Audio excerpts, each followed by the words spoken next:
What if the weight you feel is not coming from life itself, but from your resistance to it? What if the constant pressure in your chest, the mental exhaustion, the feeling that you must always be alert, prepared, controlling, is not strength, but fear wearing the mask of responsibility? Most people never question this. They believe control is maturity. They believe letting go is dangerous.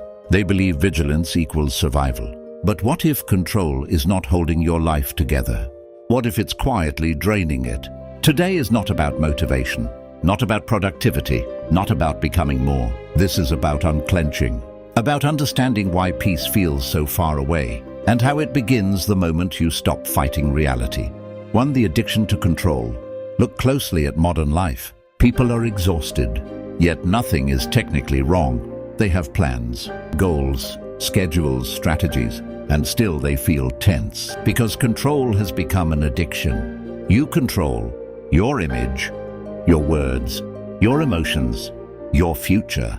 You rehearse conversations that haven't happened. You imagine disasters that never arrive. You prepare for betrayals that may never come. The mind says, if I stay alert, I'll be safe. But the body pays the price. The Stoics warned us about this. Epictetus said, "It is not events that disturb us, but our judgments about them." Control is the attempt to outthink life, and life always wins. 2. The fear beneath the control. Control is not about perfection. It is about protection. It is the mind's attempt to build walls before anything even happens. Most people don't control because they are organized. They control because somewhere in their story, something felt unsafe. Maybe it was chaos. Maybe it was instability. Maybe it was betrayal. Maybe it was humiliation. So the nervous system learned something very simple. Never be caught off guard again. And from that moment, control became a survival strategy. You double-check everything. You replay conversations. You analyze tone. You scan for shifts in energy. You prepare responses before anyone attacks. Not because you enjoy it, but because unpredictability once hurt you. Control feels responsible. It feels mature. It feels intelligent. But look closer. It is fear trying to prevent pain before it arrives. You don't just want things to go well. You need them to. You don't just prefer clarity. You panic in uncertainty. You don't just like being prepared. You feel unsafe when you're not. That is not discipline. That is hypervigilance. Control says, if I manage everything, I will not suffer. But suffering is part of being human. No strategy removes it. No amount of anticipation erases it. Marcus Aurelius understood this deeply. You have power over your mind, not outside events. Realize this, and you will find strength. The anxious mind hears this and resists. Because letting go feels like stepping into danger. But here is the hidden truth. Control is not eliminating danger. It is exhausting you in advance. You are fighting battles that do not exist. You are bracing for impacts that never come. You are tightening muscles that were never threatened. And slowly, that constant tightening becomes your personality. You call it responsibility. Others call it driven. But your body calls it stress. Real strength is not in preventing every possible wound. Real strength is in trusting. If something happens, I can handle it. Control wants guarantees. Wisdom builds resilience, and resilience is lighter. 3. Why control feels necessary. Control does not come from confidence. It comes from fear. Not loud fear, not visible fear, but quiet, intelligent, socially acceptable fear. Fear of loss, fear of being exposed, fear of being misunderstood, fear of being powerless again. Control is rarely about standards. It is about safety. For many people, control was not chosen. It was learned. Chaos taught them vigilance. Instability taught them rigidity. Criticism taught them perfectionism. Pain taught them anticipation. At some point, life felt unpredictable, and unpredictability felt dangerous. So the mind adapted. It said, stay alert, stay prepared, stay ahead. And that adaptation worked. It reduced surprises. It created structure. It built competence. But what once protected you can slowly imprison you. Now you grip tighter than necessary. You correct what doesn't need correcting. You plan for problems that may never arrive. You try to manage other people's reactions. You try to secure outcomes before they exist. And when someone tells you to relax, you think, if I relax, everything will fall apart. You say, I just like things done right. But beneath that sentence is another. If I let go, I might suffer again. Marcus Aurelius understood this fear when he wrote, do not let the future trouble you. You will meet it, if you have to, with the same weapons of reason which today arm you against the present. The Stoic does not deny pain. He denies panic. Control says, I must prevent pain at all costs. Wisdom says, if pain comes, I will endure it. Control tries to eliminate uncertainty. Wisdom builds the capacity to face it. That is the difference. One tightens the body, the other strengthens the mind, and only one of them brings peace. So the great Stoic divide. Stoicism begins with a single brutal truth, a line that divides peace from suffering. Some things are up to you, some things are not. This is not philosophy for comfort. It is philosophy for clarity. What is yours? Your thoughts, yes. Your actions, yes. Your values, yes. Your effort, yes. Your character, always. What is not yours? Other people's opinions, no. Other people's choices, no. Outcomes, no. Timing, no. The past, no. The unfolding of the future, no. And yet, most of your anxiety lives in what is not yours. You try to manage reactions. You try to secure results. You try to control timing. You try to force clarity. You try to own what was never placed in your hands. Epictetus opened his teachings with this exact distinction: what is within our control and what is not. Everything else in Stoicism flows from that line. When you try to control what is not yours, you create inner violence. Your mind fights reality. Your body tightens. Your peace collapses. But when you release what was never yours to command, something unexpected happens. You become lighter. You stop arguing with timing. You stop wrestling with outcomes. You stop demanding certainty from uncertainty. You focus on what is yours, your response, your integrity, your effort, and that is enough. You were never meant to carry the universe. You were meant to carry your character. And yet every day, you try to hold both. That is why you are tired. Be what letting go really means. Letting go is often misunderstood. It does not mean being passive, being careless, giving up. It is not surrender. It is not apathy. It is not weakness. Letting go means releasing the illusion of ownership over what was never yours to command. You still act. You still choose. You still care. But you stop demanding guarantees. You stop saying, this must work. They must understand me. I must be certain.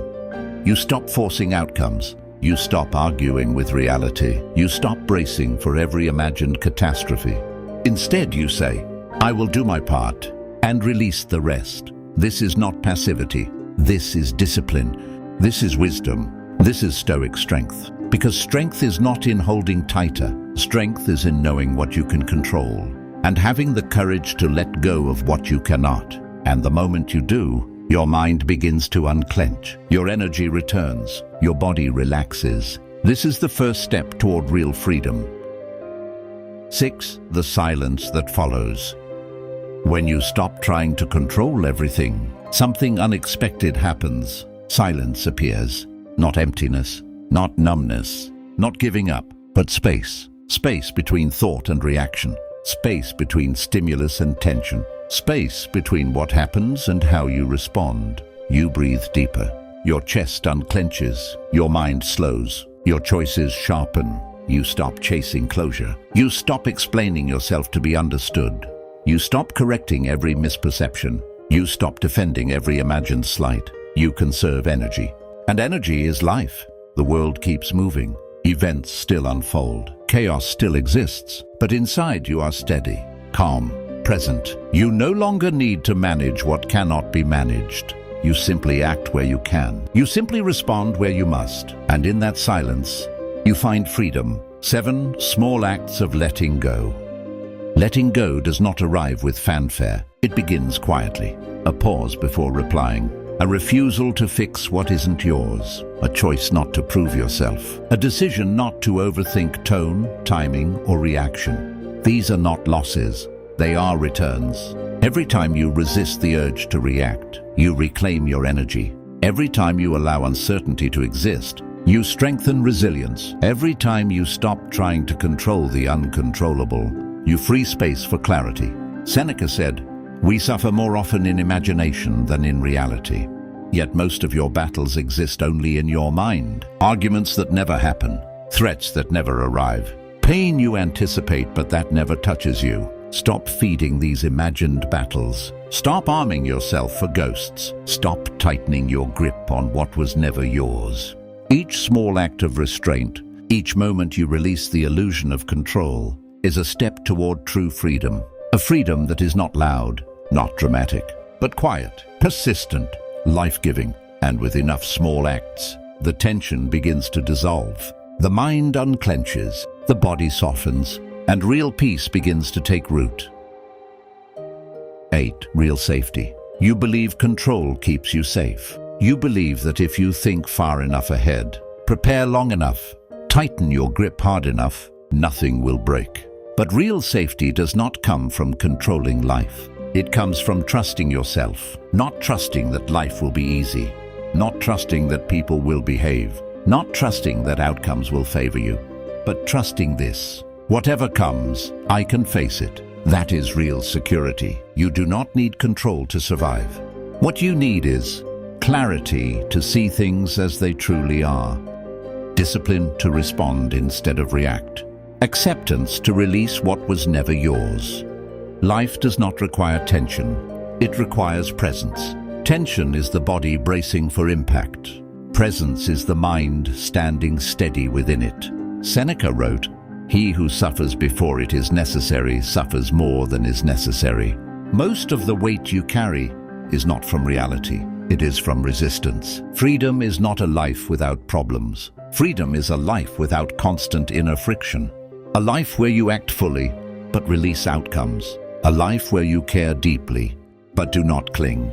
If you are hearing this now, maybe this is your moment, not to do more, but to soften, to loosen the grip, to unclench the jaw, to breathe without bracing, to stop fighting shadows. You were never meant to carry the entire future in your hands. Let life move and meet it the way the Stoics intended. Being calm is not about avoiding challenges or pretending everything is fine. It's about holding your inner state steady no matter what life throws at you. The storms still come, but your mind does not panic. You respond with clarity instead of reacting in fear or anger. This is the essence of Stoic presence, a quiet mind in a chaotic world. Upright means standing with integrity, dignity, and purpose. It is living according to your values, not bending to fear, opinion, or external pressure. Your posture reflects your mindset, steady, aligned, and unshaken. Even when outcomes are uncertain, you act rightly, consistently, and honorably. Unafraid does not mean reckless or careless. It means trusting your ability to endure and respond, even when danger, loss, or discomfort arrives. You no longer live in anticipation of worst-case scenarios. Fear does not control your actions, wisdom and courage do. Put together, calm, upright, unafraid, is a Stoic mantra. Stand steady, act with integrity, face life without panic. It's the state you reach when you release what is not yours to control and fully embrace what is. Thank you for watching. If this message reached you, even for a moment, take it with you. Let go of what you cannot control. Trust yourself, breathe, and move through life calm, upright, and unafraid. If this resonated with you, consider sharing it with someone who might need it too. Your presence here matters, your energy matters, and your choice to pause, reflect, and listen is the first step toward freedom.